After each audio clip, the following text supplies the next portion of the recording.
thank you very much. It's an honor to have President Zelensky of Ukraine, and we've been working very hard, very close. So we've actually known each other for a long time. We've been dealing with each other for a long time, and very well. We had a little negotiation spat, but that worked out great. I think for both countries, I think for the world, actually, beyond both countries. And we have something that is a very fair deal. And we look forward to getting in and digging and working and getting some of the rare earth.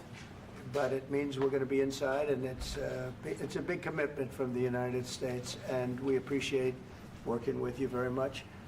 And we will continue to do that. We have had some very good discussions with Russia. I spoke with President Putin, and we're going to try and bring this to a close. It's something that you want and that he wants. We have to negotiate a deal. But we've started the confines of a deal, and I think something can happen. The big thing is the number of soldiers, mostly at this point, but soldiers being killed. You're losing thousands of soldiers. So on both sides, we're losing a lot of soldiers, and we want to see it stop. And we want to see the money get put to different kinds of use, like rebuilding. And we're going to be working very hard.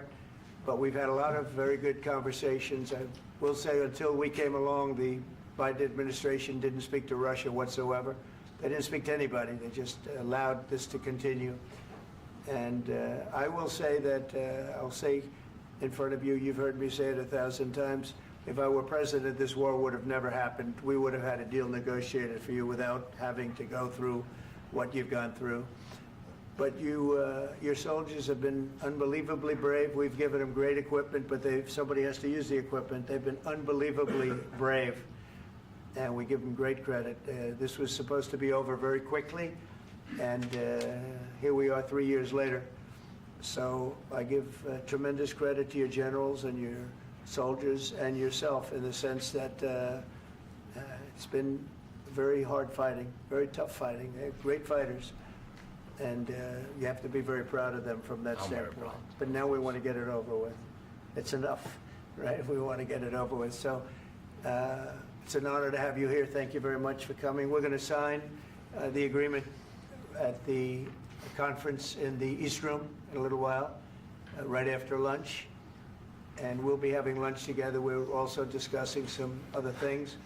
And we appreciate everybody being here. It's somewhat of an exciting moment, but the really exciting moment is when we when they stop the shooting and we end up with a deal. And I think we're fairly close to getting that, and an honor to have you. And please, I'd like to say something. Yeah, thank you so much, Mr. President.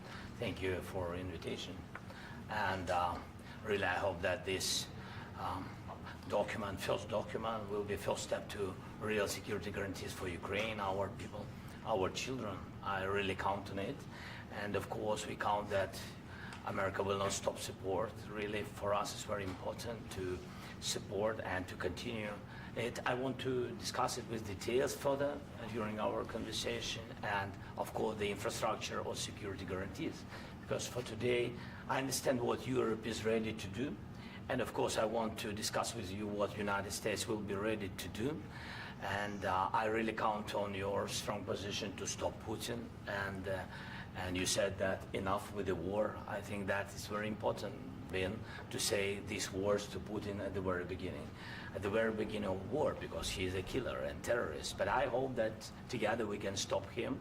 But for us, it's very important to, to save our country, our values, our freedom and democracy, and of course, no compromises with the killer about our territories, but it will be later. And of course, what I wanted, we spoke about it by phone with you, about the drones production. We have very good drones production. I think the best one in the world for today because of the war. Yes, and of course, we need very much the air defense. You have the best air defense in the world, and really you helped us under attacks of Russians, and I want to speak how we can exchange the licenses. We're open to share the licenses of all our drones with you, of course, with the United States, and we need licenses for quick production of air defense. Even after the war, we need our nation to be calm, that we are secure. So that's why we need this air shield. And of course, about this I want to speak about the contingents. I think that France and UK already spoke to you, and we know that Europe is ready, but without the United States, they will not be ready to be as strong as we need. And the last point, last not least, about exchange, about our people and children. And you know that these crazy Russians, that they stolen 20,000 of children, Ukrainian children. They changed their names, they changed their families, relatives, and now they're in Russia. We want to bring them back. And really, it's a big dream, task and goal for me and our warriors. By the way, Mr. President, we released more than 4,000 warriors from Russian prison, but there are thousands more in the prison. I wanted to share with you some images, how it's, can I now? Yeah, please. Some minute, 1 minute, 1 minute. Just you to understand in what circumstances, in what situation they are, and what the attitude of Russia to our prisoners. That guys, just you before and after. And you see before and after, just you to understand. Now thousands of such guys, ladies and men, there, and so they don't eat, they beat them, and they, they do a lot of bad things. So out of, even during the war, there are rules. Everybody knows there are rules during the war. So these guys, they don't have any rules. You see that 50, 60 kilograms left, and a lot of such things.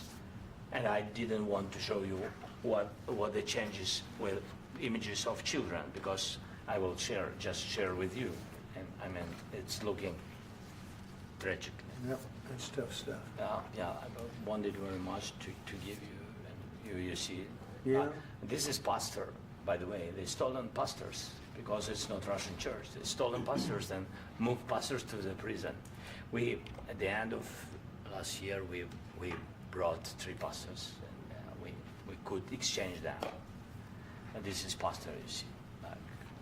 Yeah, that's tough. Yeah. So I mean, this I wanted to show you, and this. So thank you very much. We want to get that ended, right? Yeah. Of course, we And want. I think we will. And We have to, of course. do you have any questions, please? Thank you, Mr. President. With the, how much money is the U.S. going to put into the fund that is being created today, and how does this provide long-term security for Ukraine? Well, we don't know exactly how much, because we're going to be putting some money in a fund that we're going to get from the raw earth that we're going to be taking and sharing in terms of revenue. So it's going to be a lot of money will be made from the sale and from the use of raw earth. And as you know, our country doesn't have much raw earth. We have a lot of oil and gas, but we don't have a lot of the raw earth. And what we do have is protected by the environmentalists, but that can be unprotected, but still it's not very much. They have among the best in the world in terms of raw earth. So we're going to be using that, using it for all of the things we do, including AI and including weapons and the military, and it's really going to very much satisfy our needs. So it's something that just worked out really well. We have a lot of oil, and we have a lot of gas, we have a lot, but we don't have raw earth. So this has just about every component of the raw earth that we need for computers, for all of the things we do. This puts us in great shape. And on long-term security for Ukraine, how does this provide it? I think they're going to have great luck. I think once we make the agreement, that's going to be 95% of it. They're not going to go back to fighting. I've spoken with President Putin, and I feel very strong. I've known him for a long time, and I feel very strongly that they're very serious about it, and we'll make a deal. And when the deal is made, I don't think, we talk about security. Everyone's talking about the other day, all they talked about was security. I said, let me make the deal first. I have to make the deal first. I don't worry about security right now. We have to have a deal, because right now, last week, 2,000 soldiers died on both sides. 2,000. And they're losing 1,000, 2,000, 3,000 a week. So as we sit here and we talk, people are getting shot and dying on the battlefield. And, you know, they're not American soldiers, but they're Russian soldiers and they're Ukrainian soldiers, and we want to be able to stop it. And we want to be able also to spend money on other things. We don't want to, this is a tremendous amount of money. And what the Biden administration did was terrible. They were giving money, but he had no security on the money. Europe, as you know, gave much less money, but they had security. It was in the form of a loan. They get their money back, and we didn't. And now, at least we're protected because the American taxpayer has to be protected too. But this is an incredible agreement for Ukraine because we have a big investment in their country now, and what they have, very few people have. And we're able to really go forward with very, very high-tech things and many other things, including weaponry that we're going to use in many locations, but that we need for our country. Mr. President, This allows us to do that. will you continue I'm sorry. sending military aid? Yes, go ahead, please. If I can just, yes. In the document, there is one of the very important points. If we speak about business and investment, we never had LNG terminals in Ukraine. This document will open. I mean, the next document, but anyway, here we see in the framework, we see really goodwill for this. LNG terminals for us is very important, and I think for security of European continent.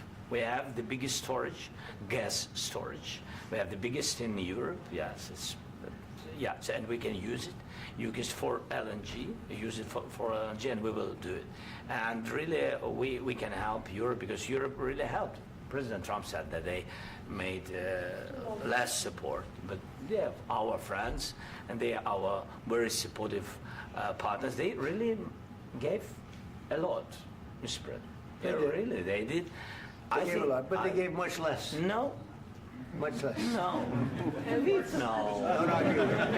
No. Okay. Okay.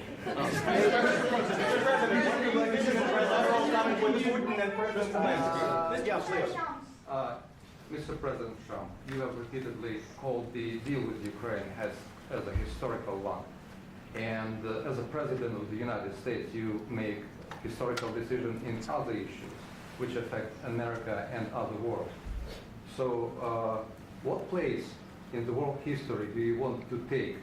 And do you associate yourself with any famous historical figures?